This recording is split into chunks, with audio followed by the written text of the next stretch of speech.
A Complete Unknown is the new Bob Dylan biopic featuring Timothy Chalamet as the legendary folk rocker.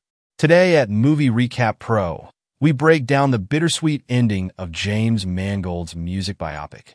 While the first half of A Complete Unknown charts the rise of Bob Dylan as a folk icon, the final parts focus on him diversifying his sound.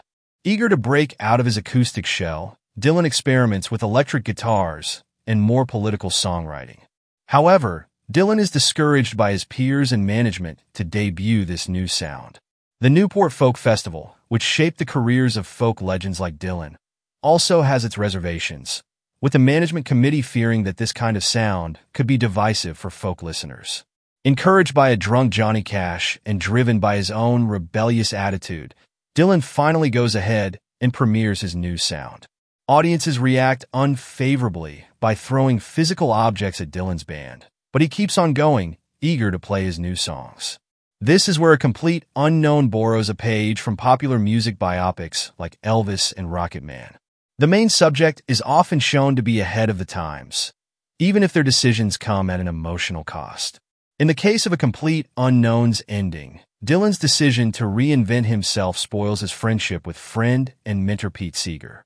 Representing an older and acoustic folk sound, Seeger pleads with Dylan that his profession is also on the line, but Dylan does as he pleases. The final Newport performance also ends all romantic sparks between him and his long-term muse, Sylvie Rousseau. Sylvie had been suspecting Dylan of cheating on her with fellow singer Joan Baez. The final duet between Dylan and Baez confirms her suspicions, and she walks away. Throughout the film, Dylan has been seeking artistic freedom.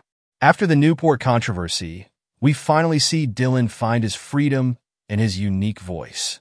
But in this process, he ends up losing friends like Pete and love interests like Sylvie. Much like James Mangold's previous Johnny Cash biopic, Walk the Line, the artist wins creatively while sacrificing his personal life. A Complete Unknown's ending echoes a full-circle moment when Bob Dylan visits the alien musician Woody Guthrie one last time. This is a particularly tender scene, as Dylan found his first shot at music through Guthrie, idolizing the folk legend and even performing a song for him. It was his fondness for Guthrie that made Dylan friends with Pete Seeger, and the rest, as they say, is history. As the enigmatic singer drives off on his motorcycle, the ending of A Complete Unknown signals a new beginning. No longer is Dylan just performing Blowing in the Wind over and over again. He's now the future rock star who would end up experimenting with many more genres and many more artists. Thank you for watching Movie Recap Pro, and stay tuned for more movie news.